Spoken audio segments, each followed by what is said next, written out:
Welcome to the Parenting with Impact podcast with your hosts Elaine, Taylor-Klaus, and Diane, Dempster, co-creators of ImpactParents.com, an online community, award-winning blog, and service organization helping parents all over the world to raise complex kids become capable, independent adults.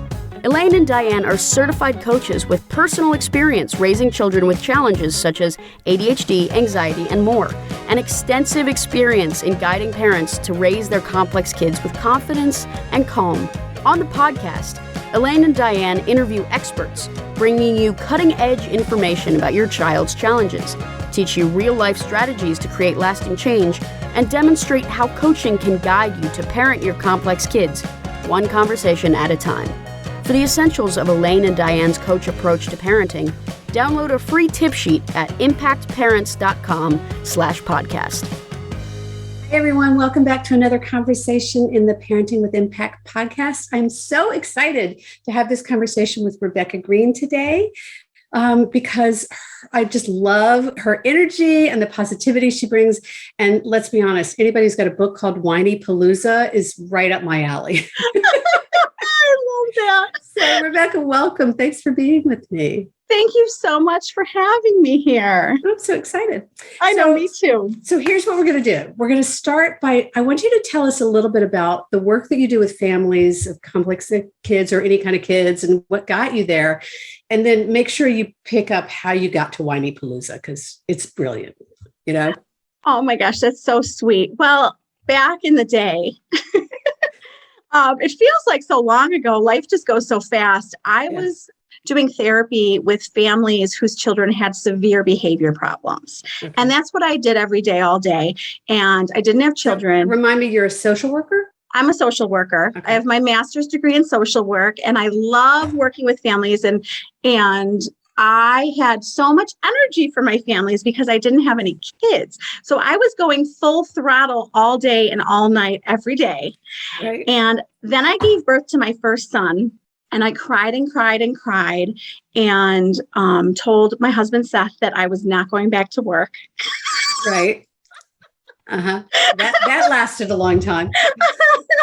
So then I got to stay home with my kids for, I would say, about 6 years and had 3 children and really found it overwhelming. Not in,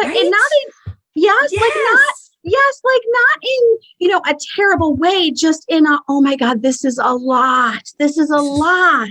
Right. Yes. And they were all little and they all needed so much from me.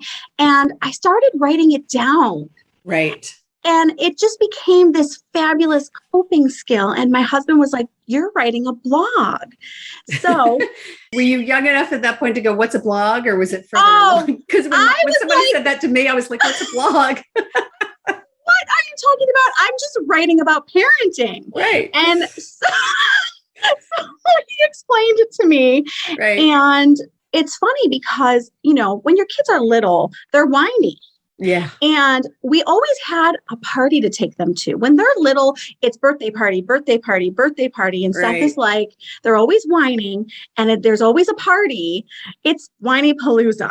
It's a whiny Palooza party. And it became a joke in my house that I remember vividly that my son hurt his foot and was being so dramatic and was throwing himself on the floor. And Ella, right? Exactly. Right. Sandra Bernhardt. Yeah. Daughter Ella goes, it's whiny Palooza all over the place. So it became a joke in my house. Right. And it's such a great description. Right. It captures like any parent with any kids, much less multiple kids, knows exactly what you're talking about. When I first met you, I think I was on your podcast, right? When the book came out. Yes. When the Essential Guide came out. And, we do something in the ADHD space called the ADHD Parents Palooza, spelled differently. I love that. And so we've been doing the Palooza for a few years as a summit, right, with Linda Rogley. And when I was invited to your podcast, I'm like, I gotta go. I can't miss this. This is too good. Well, and we wanted to spell it the real way, but it was taken. So that's why it's spelled funky. But so funny. we started to talk about the blog. So the blog comes out every Wednesday. And then on Wednesday night, we started to go live and talk about the blog. And we found that the vlog, which is a video blog, because I didn't know what that was, we found that people liked that better. Yeah. And they wanted to see me and they wanted to hear us. So and then Seth is like, we're going to take it to a podcast. Like he's just, his marketing brain could keep me busy. So those of you who don't know, need to know that Rebecca's husband is a marketing genius, right? Like that's his thing. He's really, really good. So having that in-house is better than, look, I sleep with my tech support, but you sleep with your marketing guy. I mean, that's, well done. Well, thank you very much. We're such a good team in parenting and in work. And it's we so just, clear. We just complement each other with our differences and we have different skills with everything. And go ahead. So here's the question. At what point did you realize you were working again? The money was rolling in. I knew that I was working because it was kind of like rituals every day that involved fitting in work into my crazy life, which I was happy to do because it felt like something for me. Yes. And it felt like something for me and moms were saying thank you to me. So it was reinforcing it. And I was like, I love this so much. And then the money started coming and I was like, I'm working. But look at this. I haven't. Well, I always say the best gift I ever gave my kids was going back to work. Yeah. By far. And I had always worked part-time when they were little, but I was just saying this with a client today. If we don't do something, when we're smart, productive, ambitious women, if we don't do something with our brains, we end up making our kids a job. And that's not actually good for them. I love that. Yes. Right? They are their own job. They need to be their own job. And when we make them our project or our job, especially when you have complex kids like I do, it's not really necessarily healthy for them. Well, and they get such a better mother. I mean, when I'm fulfilled and happy, my husband has said to me so many times, they just want a happy mom. So if something doesn't make you happy, don't do it. Don't, don't volunteer for everything. He's like, actually figure out what makes you happy because that's what they want from you. Yeah. Well, so say that again. If something doesn't make you happy, don't do it. Don't do it. And you're not talking about like doing the dishes or making the bed, right? You're talking about like all the other things that are asked of us as a parent. Well, yes. And I think that it's also what I'm finding so much these days with the kids back in school and life being so crazy is it's all our perspective all day. It's how I'm thinking the entire day. And I keep catching myself. I will think something negative and I'm like, absolutely not. Not going there. I'm not going there. This is wonderful. My friend just told me that she doesn't have to drive her son anymore. He has his license and he's liberating. It's wonderful for him and it's convenient for us, but we also lose something. And when I pick my son up today and his friends jump in my car, I'm going to feel so differently because in 2 years, he's going to be driving himself. Yeah. We can talk about that another time because there is something extraordinary that happens when they get that independence. They grow up so much faster, so quickly. It's really beautiful. Oh my gosh. But in a beautiful way. In a beautiful way. When your kid calls you on the way and says, I'm stopping off at the grocery store on the way home from school. Can I pick up anything for you? Oh, it's like the world has shifted on its axis. I love that. It is an amazing thing. But so let's go back. So you realized you were working. And I love this message. I'm hearing two things. One is happy mama, happy family. Yes. Right? Yes. The other is really being mindful and intentional about what you say yes to as a parent. Oh, right? 100%. And what you say no to. Yes. Because a lot of us have this tendency to say yes, yes, yes. And then we get shoulds all over the place and we should all over ourselves. Right. Yes. And what you're saying is really choose what you want to put your energy to and choose where to say no.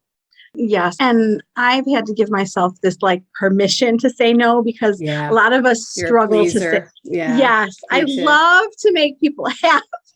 Yeah, me too. Me too. I'm with you.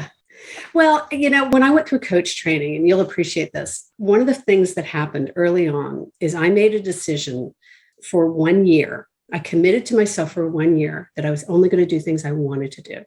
And that meant I had to figure out what I wanted in doing the dishes or in driving carpool, or like what was important about it to me. And so, like you're saying, I really found the joy and relished the mundane stuff of family life. And I stopped doing things like making appearances.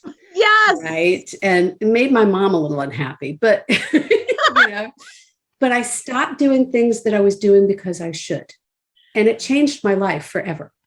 In really profound ways. I love it. I don't want to make you fall off your chair right now, but I did not go to high school open house last night because I'm like, I struggled with this decision. I wanted to sit and enjoy Max's soccer game. And I'm like, what do you actually want to do? I want to sit here and watch my son. And they had a meet and greet. The open house was a meet and greet. I'm like, I don't need to wander the school and find his teachers. Right. I want to sit here. And I will get in touch with him later. Yes. And figure that out. Yeah. Good for you. I know. Awesome. I know. Can you believe it? Well, and it feels like it feels like such a radical act. Yes. Right. And it's not. It's actually, our model at Impact Parents is circled in self-care. We're all about self-care. And what I'm hearing you saying is that for you, self-care, part of your self-care is really your self-talk. It's really your choices. It's not the bubble bath or, the book club. It's choosing to be happy in this moment with what I'm doing. 100%. And I have changed so much with self-care. I am not alone when I say that I used to think it was selfish. I used to think that I was taking time for myself and I was taking away from my family. And somewhere along the way, I realized it was totally the opposite. Yeah. And a burned out, fried mother is not who they want to come home. No, I've had clients whose kids have said to them, Mom, would you please start going back to the gym? Yes.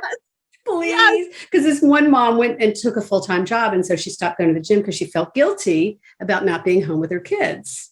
Right. Yes. And the kids literally came to her within about a month and said, please go back to the gym. See, we need that from you. I like that they noticed that. Right. So calm, happy parents make for much happier households. Yes. Yeah. Yes. So we talk about it in terms of the tone of the home. What else do you do to set the tone of your home? Oh my gosh. The mother it can be pressure. It can be pressure because I have noticed I'm the heart of the home. And when I'm in a bad mood, everybody's in a bad mood. So I will notice it's a lot of me. It's a lot of awareness of me. I will notice that I'm really cranky. I'm just feeling really cranky today. And I'm barking at them. And they're like, I'm going to get away from her. Sorry. And so it's more self-awareness of how I'm behaving. That is the hugest thing for setting the tone, because all they want is for me to be calm. And if I get revved up, they get revved up. Yeah. And I'm noticing that my calmness makes the whole house calm. Yeah. So let's talk about that, because that's a big part of what we work, our work and what we teach at Impact Parents, right? Yes. What are some of the things you do to manage that and to get calm when you're not feeling so calm? It's starting to notice patterns. So for me, the biggest pattern for me is the clock, racing the clock. So I started to notice, when am I the most stressed out? When am I the not nice mommy? It's when I am yelling at them because we need to get out the door and my patience is gone. So a perfect example of how I have fixed this is I am now getting up at 6:00 in the morning, and I never would have guessed that I would be a 6:00 riser. I'm not this I'm so with you. I'm so with you. I'm not this like, yay, it's the morning. No, not a morning person. Trying to become more of a morning person. But if I give myself more time, I am such a better parent. When I am fitting things in and rushing, I'm short with them. I'm yelling. I mean, I would tell you, irritable. Yes, yeah. My kids would say the morning is completely different because I'm giving myself so much more time. So I love the story. And so when my kids were younger, like I think my oldest wasn't even 10 yet, maybe, we had the same thing with the mornings. And we sat down one afternoon and I said to them, look, forgive my language, this morning sucked. Yes. Right. I hated it. Did anybody else hate it? And they were all like, yeah, this morning was awful, Mom. And so instead of saying, this is what I'm going to do differently, I said, does anybody else want this to change? And everybody's like, yeah, Mom. So when I asked them what needed to happen differently, they told me we needed to stop rushing from the mouths of babes. Yes. And like you, I am not a morning person. Yes. And so what I realized I was doing was I was letting them sleep to the last possible moment because I wanted them to get their sleep. Yes. Right. And because I wanted me to get my sleep. And they said, no, we need to get up earlier. And I'm like, no, you don't need to get up earlier. Yeah, Mom, we need time to putz around in the morning. We need earlier. Yes. And when we started getting up earlier, as you said, everything changed. And I still resist it because I don't love getting up so early in the morning. No. But they need that extra time. And when and it helps them raise their awareness when you begin to have these conversations. Well, I love that you asked them. And that is another lesson in motherhood. I would say this is one of the most recent lessons is that I would be like, this is what you need to do. And that isn't teaching them anything. That's not teaching our children anything. So I love that you bring up questioning them because I'm trying so much more to say, what do you think we should do? What do you think you should do? I can't How do you want to handle that? Yes. Yeah. I said to Seth last night when we were putting them to bed, I said, I can't believe the smart things that they are coming up with on their own. Yeah. It's amazing how many parents will come to me and say, I need help with this or help with that. And when I say, well, have you asked your child? They're like, no, never occurred to me. They usually have a pretty good clue. Well, and I think that we get stuck in the trap of thinking we know what's wrong or thinking we know what the problem is. Right. Or what's right. And we don't ask them what's going on. We just think we know and we think we know what needs to happen. And we're not. We need to ask questions. That's right. So in our framework, in the impact model we teach, we talk about 4 phases of parenting. Phase 1 is the director mode. We all are really good at that. Right? Yes. And then we tend to get stuck there. Yes. And phase 2 is collaboration. And collaboration, you're starting to share the agenda and you're starting to ask a lot of questions because that's what gives them a sense of agency and ownership. You want them to share the responsibility. At some point, we're not doing homework. They're doing homework. So when do you want to do your homework? It's not mine. Well, and even asking their opinion, I see how it makes them feel so capable and important.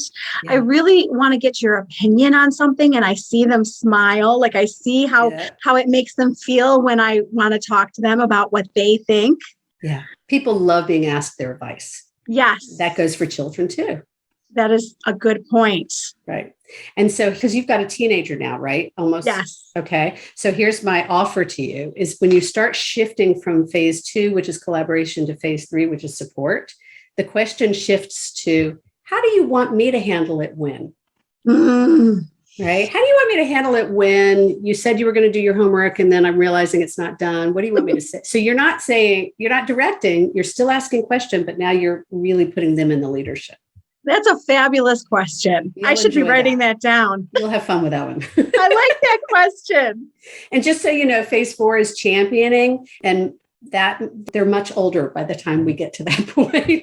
We think we're going to hit that when they're like teenagers, and not so much, not often. Mostly it's a little later. Yes, I would agree with that. Yes. So based on your work, right? So you have a podcast, you talk about parenting, you make it really real, you keep it really positive, right? What do you think, what do you want parents of complex kids to understand better about their kids? Oh, I think we all fall into looking at what our children is doing, what our children are doing. What are they doing wrong? Mm-hmm. How do we want to change the behavior? How is it making us feel? who are we around and are we feeling embarrassed? We get into these questions that we're asking ourselves that has everything to do with the child and nothing to do with ourselves. And I have noticed that myself and others, we're putting the whole responsibility on the child. The child is doing this wrong. The child needs to change. Well, what is my role in that? What is our role as a parent in that? And I think what we need to understand is we have so much more power and control when we focus on what we're doing in the situation. Yeah. And so we can only control us. We have influence over them. But we can't control them, even though we think we can. Yes. But and we can control ourselves. Yes. And we want to control our kids and we think we need to control our kids, but that's not what it's about. And someone said to me recently, a good parent it's not about the child's behavior. It's about the parent's behavior. And I will take that to my grave, because that is the most important thing as parents that we can learn, is that our behavior is so much more important than our children's and will influence them. Well, if you think about it, it's called parenting, not childing. Right? In the old days, they used to do child rearing, but we are parenting. Yes. And so that starts with us. Yes, I will tell you that even in all of those homes, I had the pleasure of doing home visits. So I was seeing it all go down right before my eyes. And it's all, look at what I deal with. Look at this. Look at this. This is the sequence. Do you see what I have to have? Right. Yes, this is the behavior. Can you believe this? And it was all like blame, blame, blame. It's the kid's fault. And sure, something is serious right now. Something is upsetting right now. And I will tell you, my 8-year-old has been the biggest parenting teacher in the universe. Forget the books, the courses, the trainings, forget all of it. She is my greatest teacher. And I would say to myself, why is this kid so hard? Why is she giving me such a hard time? I don't deserve this. I'm a good mom.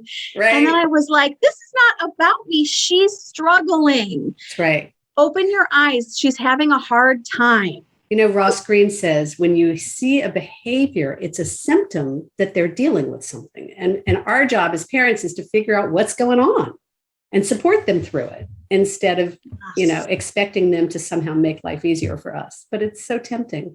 It's all about us. It's like, oh my gosh, they're making my life hard. Why can't they make? Or they're having a tantrum. I'm embarrassed. Yes. Right? Yes. That's another way that it shows up. Yeah. So many lessons.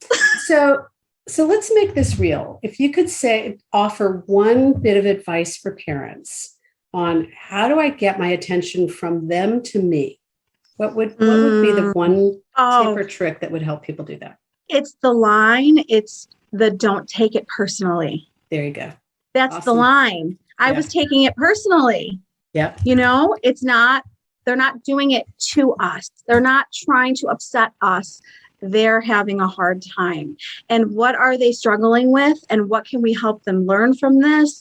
And it's funny because, Lily will tell you, I have trouble controlling my anger. She will tell you that. And and I just can't believe some of the things she says. And I was like, especially when she's calm and it's over, I will say, okay, let's go over it together. Let's look at what happened and what can you do differently and what can I do differently and how can I help you through this? But I was totally taking it personally. So when we teach Don't Take It Personally in Sanity School, last year when we were teaching it live or earlier this year, a mom wrote in the comments, and we're now using it. She said, just remember Q-tip, quit taking it personally. Oh, like, yes. And I don't know who wrote it, but we've shifted from Don't Take It Personally to Q-tip. I love that. Isn't that great? Yeah, that's great. Too. Yes. Okay. So we could talk forever, but we're going to start winding down. Tell people how they can get in touch with you, how they can find you. Okay. So my website is whinypalooza.com. And I don't think I need to spell it. I think you're going to have it in the show notes. Yeah. It's spelled a little funky. So there is a website. I am on Facebook at Whiny Palooza. I also have a Facebook group Whiny Palooza Mom, where I really started it. I wanted us to share tips and strengths and challenges, and I wanted a place to help people. Just another step I took to help people feel not alone. Yeah. And I'm on Instagram as Whiny Palooza, and my podcast, Whiny Palooza, is anywhere you listen to your podcast. Right. Absolutely. And all the information is going to be in the show notes. Should I show this? Yes. And here's a copy of our book for those of you on YouTube. This is my first book. I'm working on my second one. And my first book is on Amazon. So you can find it there. Fabulous. Thank you. Thank you. Yes. So, okay. So we're going to wrap this up. But before we do our kind of fun wrap, is there anything else you want to share with our listeners? Something you hope the parents will take away from today? Yes. I just would like to tell myself, when I'm talking to everyone else, I'm talking to myself too. So I want to tell myself and all of you, I just want us to be easier on ourselves every day. We're doing our best. Parenting is not this easy thing that we're all in. It is the hardest job I've ever had. It is the most rewarding job I've ever had. And I just think that if we can be a little easier on ourselves, that it will go so much smoother. Beautiful. Take it easy on yourself, everyone. Yeah. Okay. So fun wrap. Do you have a favorite quote or motto that you want to share? I'm going to share with you my latest word. And you might have seen this on Facebook, but I came up with this week. I want us all. I love it. You're cracking yourself up. This is great. You're your own best audience. So my latest phrase for myself is to unsuperwoman myself. Unsuperwoman yourself. I love it. Put down the cape, right? Yes, we can't be in 3 places at once. We can't do everything. We have to ask for help. We need to take a break. It's okay if you're doing bagels for dinner one night. That's right. Right. In fact, it might be healthier to have a smaller meal in the evenings and a bigger meal in the mornings. There you go. Excellent advice. Yes. Love it. Unsuperwoman. Thank you, Rebecca, for being here and for just being so delightful in what you do and what you bring to the world. It really, a lot of people struggle with positivity, especially in the last couple of years. And I hear that it's a conscious decision for you, but I also know that you bring it naturally, right? Well, thank you so much. This was so much fun. I just loved talking to you and getting to see you again. Yeah, you too. I really enjoyed it. So thank you all for being here. Our guest has been Rebecca Greene from Whiny Palooza, and all that information is in the show notes. Check her out. Check out her podcast. Check out her blog and her Facebook group. And to those of you listening, thank you for all that you're doing for yourselves and your kids. Remember, you're the one that makes the difference. Take care, everybody. You've been listening to the Parenting with Impact podcast with Elaine and Diane. For more information on the Impact Parents community or to join Sanity School for Parents, please visit impactparents.com. If you like what you've heard, please share this podcast with friends who need similar guidance and subscribe wherever you listen to podcasts.